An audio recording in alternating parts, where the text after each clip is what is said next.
fish coming out of the Irish Sea is, in my opinion, second to none. I've seen fish in different parts of the world, and I have never seen fish, the like of the cod that comes out of the Irish Sea, the haddock that comes out of the Irish Sea, the hake that comes out of the Irish Sea. It's second to none. It's absolutely the best in the world, in my opinion. I think fishing communities are resilient people. The people who live here are resilient.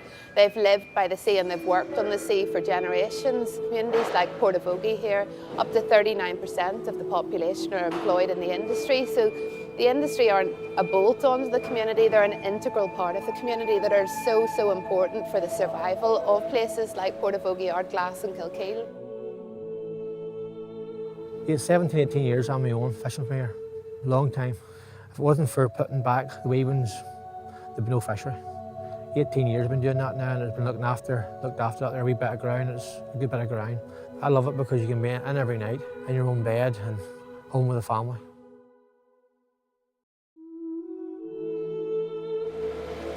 We've been on the French coast, Irish coast, right up to the Norwegian coast. So travel the whole continental shelf.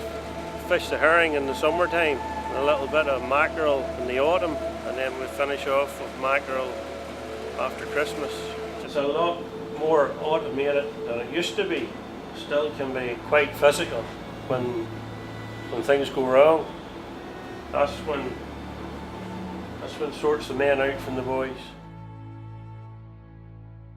If you start work on a Sunday night and you come to Tuesday night and you have 40 hours work done, whereas somebody ashore is doing 40 hours work from Monday to Friday, you know, and in the conditions that we work in at sea, like you're never still on a bad day, rolling and tumbling and all the rest, but that's what I chose to do.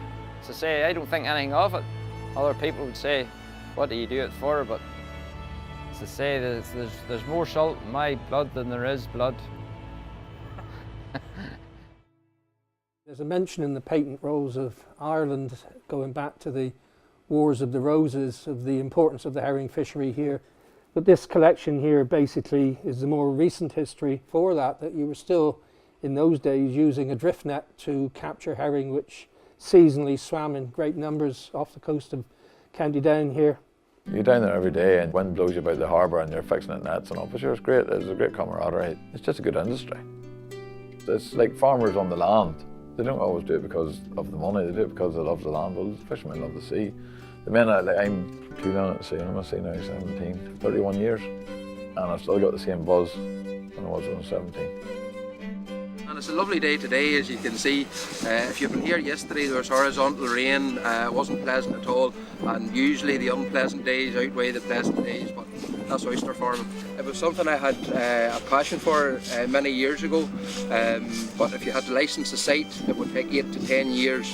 So I couldn't wait that long, so I moved on. Luckily the company I'm with now, Really Fish, they were able to push the thing forward, so we got it a lot quicker. So in a roundabout way, yeah, I did want to be an oyster farmer, and here I am. Sea Source is actually run by the NIFPO, which is run by the fishermen in Kilkeel. So the fishermen that are landing into us, they're members of the PO as well, so it's run by fishermen, so that makes it unique. Primarily looking to add value to all the products that's landed by the people that own the factory. And of course the people that own the factory are the fishermen along the County Down coast. I was 16 on 24th of June and I started the 11th of August, 40 years. I was only 16 when I started and I'll be 56 this year. Well, when I started first it was all hand shell, you know, but now it's all conveyor belts and all. Everybody works as a team now, where before, when it was a hand shell and everybody just sat and done their own work. Just pure hand shell, just tables, steel tables like that, and everybody the whole factory hand shell. People employed now by the group for over 30 years, which is good. I think it's important to look after your staff and you have good staff to retain that staff. And the business is based on having good staff and a good quality product that you're able to sell to the consumer. My family have been coming into this shop for more than 100 years now, you know, so we're one of Belfast's oldest and longest trading companies. Our smoked salmon is 2 gold stars, the organic smoked salmon is 1 gold star. Our smoked scallops, top 50 foods. This is just from our wee shop on the Shankill Road.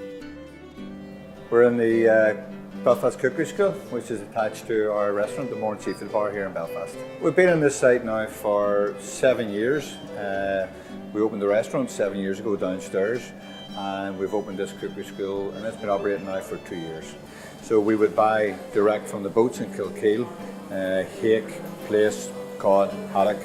We also would buy a lot of queen scallops from Portavogie, the north coast. We process those, and our lobster, crab comes from Manalong. Our mussels come from a mussel farmer in Strangford Lough, and our oysters come from Carniford Lough in Donegal. So 95% of what's eaten in this restaurant is Northern Ireland seafood. I think this industry has been incredible because there's been challenges, but the industry has reacted. So boats have become more efficient. They've looked at alternative species and indeed alternative uses for fishing vessels. Some people have gone towards aquaculture rather than fishing. So the industry is developing all the time. When you talk about the seafood industry, it's an exciting industry made up of lots of parts, from the fishing boats to the factories to aquaculture producers. And all those people are working really hard to continue what they're doing, to have a sustainable and profitable business for the future.